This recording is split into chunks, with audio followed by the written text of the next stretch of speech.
और अपनी उंगलियों से मेरे पीठ को सहलाने लगी।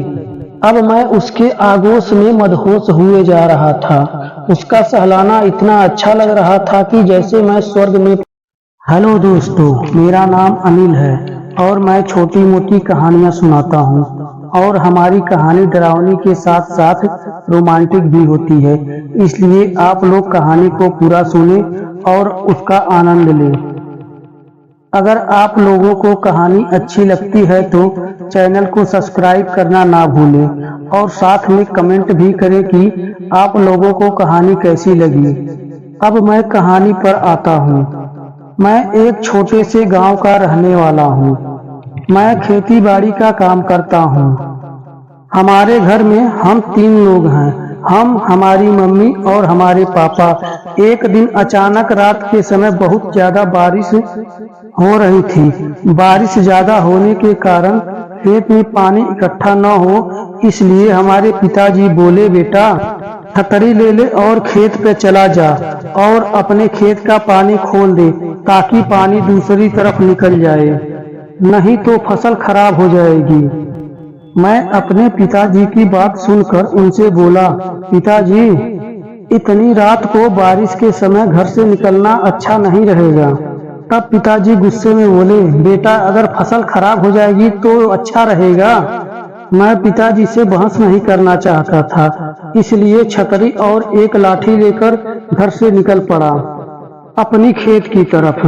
अब बरसात के साथ साथ बिजलियां भी कड़क रही थी और हवा भी तेज चल रही थी। मैं अपनी रफ्तार में अपने खेत की तरफ बढ़ता ही जा रहा था। रात का समय होने के कारण कुछ दिखाई नहीं दे रहा था। मैं अपनी मंजिल की तरफ बढ़ता ही जा रहा था कि अचानक हमारे सामने एक औरत दिखाई देती है, जिसकी उम्र तकरीबन 20 से 25 साल की रही होगी। वो बड़ी तेजी से हमारे तरफ ही बढ़ती आ रही थी। मैं ये देखकर हैरान था कि इतनी रात को एक अकेली औरत क्या कर रही है, वो भी इतनी घनघोर बारिश में। मगर मुझे उससे क्या लेना देना था। मैं अपनी रफ्तार में अपनी खेत की तरफ बढ़ता ही जा रहा था। थोड़ी देर आगे जाने के बाद वो पीछे से आवाज लगाती है, सुनिए मेरी मदद कीजिए, सुनिए मेरी मदद कीजिए। मैं उसकी आवाज सुनकर उसके पास चला गया और बोला, कैसी मदद, आप कौन हैं? तब उसने घबराते हुए बोला, मेरा घर पास के गांव में है, किसी काम से बाहर आई थी। वो काम होने में रात हो गई। कोई साधन ना मिलने के कारण मैं पैदल ही अपने घर के लिए चल दी, क्योंकि घर पहुंचना जरूरी था। मगर रात होने के कारण रास्ता भटक गई हूँ और बारिश भी हो रही है, हवाएं भी चल रही हैं, बिजलियां भी कड़क रही हैं। मैं अपने घर नहीं जा पा रही हूँ, मैं रास्ता भटक गई हूँ, आप मेरी मदद कीजिए। तब मैंने उससे कहा, जब आप अपना घर नहीं ढूंढ पा रही हैं तो मैं कैसे आपका घर ढूंढूंगा? मैं आपको जानता तक नहीं, ना ही पहचानता हूँ, ना पहले कभी आपको देखा है। तब आप ही बताइए कि आपका घर मैं कैसे ढूंढूं? आप ऐसा करिए, हमारे साथ हमारे घर चलिए, जब सुबह हो जाएगी तब हम आपके घर के लिए आपको छोड़ देंगे। तब उस औरत ने कहा, ऐसा करिए, थोड़ी देर हमारे साथ हमारा घर ढूंढवाइए। अगर मेरा घर नहीं मिलता तब मैं आपके साथ आपके घर चलूंगी और सुबह अपने घर के लिए चली जाऊंगी। मैं उसके साथ उसका घर ढूंढवाने के लिए राजी हो गया। वो आगे आगे चल रही थी, मैं उसके पीछे पीछे। बड़ी देर इधर उधर घूमने के बाद एक बगीचा दिखाई देता है। तब वो बोलती है कि लगता है कि मेरा घर मिल गया, क्योंकि मेरा घर एक बगीचे के पास ही था। मैं उससे बोला, अगर आपका घर मिल गया है तो आप अपने घर जाइए, मैं अपने घर जाता हूँ। तब उसने बोला, ऐसा है, आपने मेरी बहुत मदद की है, इसलिए आप हमारे घर चलिए, थोड़ी देर रुकने के बाद आप अपने घर चले जाइएगा, क्योंकि आपने मेरी बहुत मदद की है, इसलिए आप हमारे घर चलिए। इतना रिक्वेस्ट सुनने के बाद मैं उसके साथ उसके पीछे पीछे उसके घर के लिए चल दिया। थोड़ी देर चलने के बाद उसका घर मिल गया। बगीचे के अंदर वो घर कुछ अजीब ढंग का दिखाई दे रहा था। वो अपना घर देखने के बाद बहुत ही ज्यादा खुश होती है और मुझे अपने गले से लगा लिया और उछलने लगती है। इस हरकत से मुझे बहुत ही बुरा लगा। एक तो उसका भीगा हुआ बदन हमारे शरीर पर इस तरह टकराया कि मानो बदन में आग लग गई हो।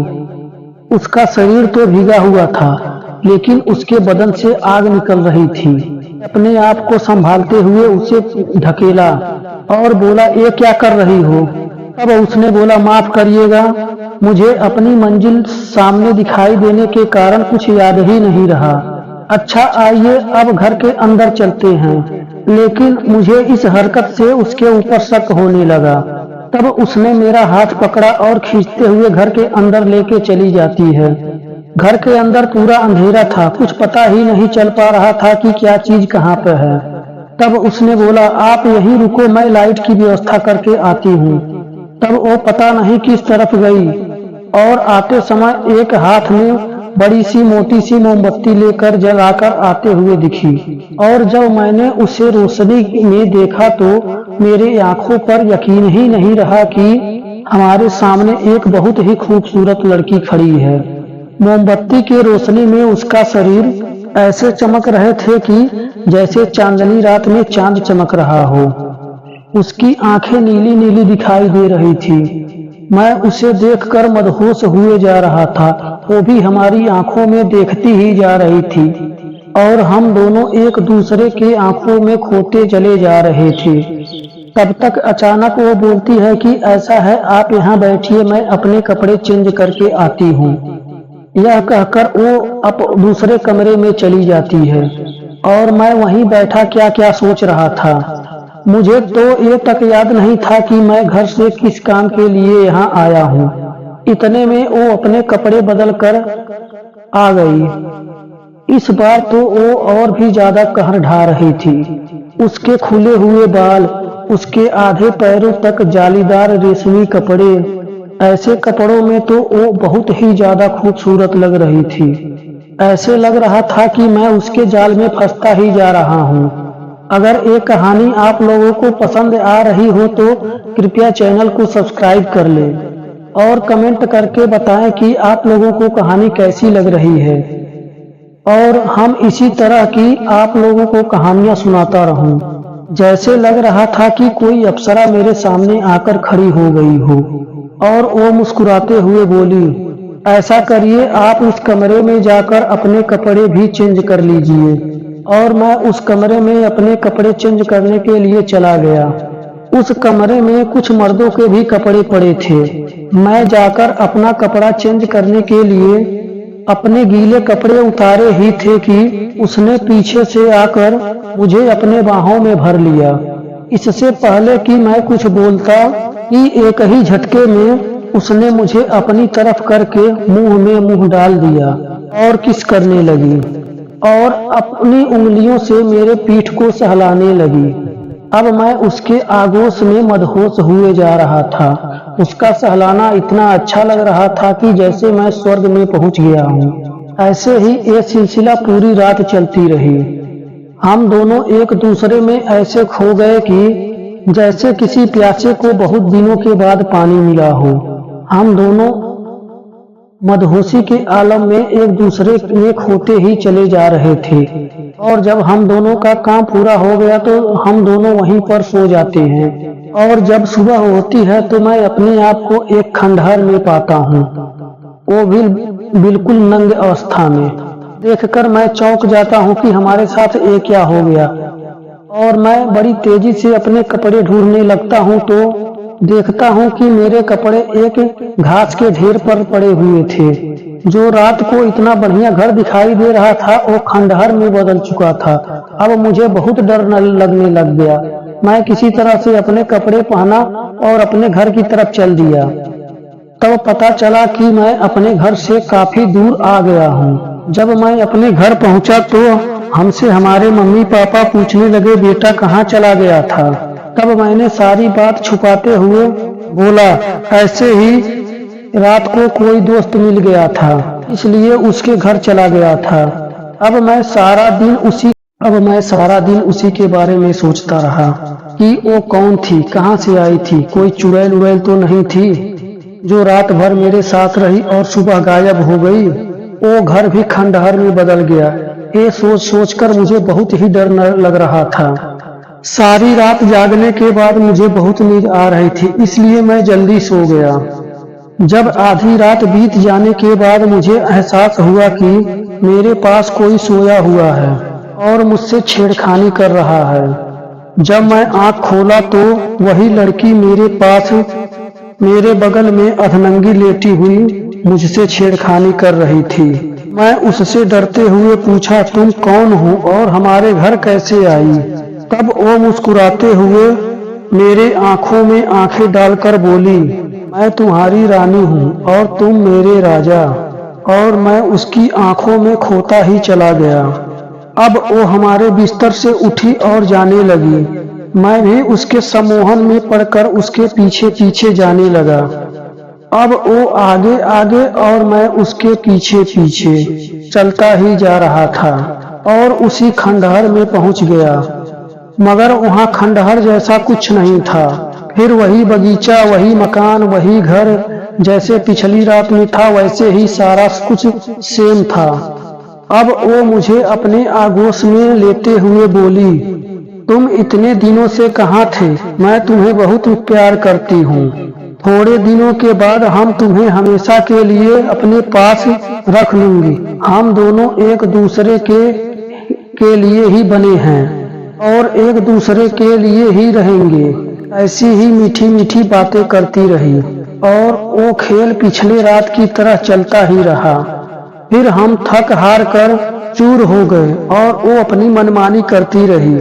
हमारे शरीर में बहुत ही दर्द होने लगा, पूरा शरीर अकड़ रहा था, लेकिन वो अपनी मनमानी करती ही जा रही थी। तो उसकी मनोकामना पूरी हो गई।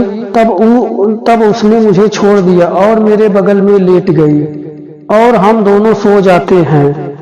मुझे तो इतनी नींद आ रही थी कि मुझे कुछ होश नहीं था कि कब सुबह हो गया। तकरीबन दोपहर के समय मेरा नींद खुलता है, तब मैं अपने आप को उसी खंडहर में पाता हूँ। अब मुझसे चला ही नहीं जा रहा था। कमजोरी महसूस हो रही थी। लगता है कि वो अंदर ही अंदर मुझे चूस रही थी। इसी तरह मैं अपने घर पहुंचा और अपने मम्मी पापा को सारी बात बता दी। हमारे मम्मी पापा हमारी बात सुनकर बहुत ही ज्यादा घबराने लगे और अपने दोस्त की मदद से एक तांत्रिक के पास मुझे लेकर जाते हैं। तांत्रिक अपनी तंत्र विद्या से पता लगाया तो ऐसे लग रहा था कि कोई लड़की खुद आकर सारी बात तांत्रिक को बताई हो। तांत्रिक जब अपने ध्यान से निकला तो सारी बात अपने आप बताने लगा कि मेरे साथ क्या क्या और कैसे कैसे घटित हुआ था। वो ये भी बता रहा था कि जिस रात हम दोनों का मुलाकात हुआ था वो अमावस की रात थी और आने वाला अमावस के पहले अगर उपाय नहीं किया गया तो वो लड़की इसे मारकर अपने साथ लेकर चली जाएगी, क्योंकि वो एक प्यासी चुड़ैल है। तब हमने पूछा कि प्यासी का क्या मतलब होता है। तब बाबा जी बोले, अब आगे की कहानी अगले भाग में। आगे की कहानी इससे भी खतरनाक होने वाली है। अगर आप लोगों को ये कहानी पसंद आती है तो चैनल को सब्सक्राइब जरूर करें।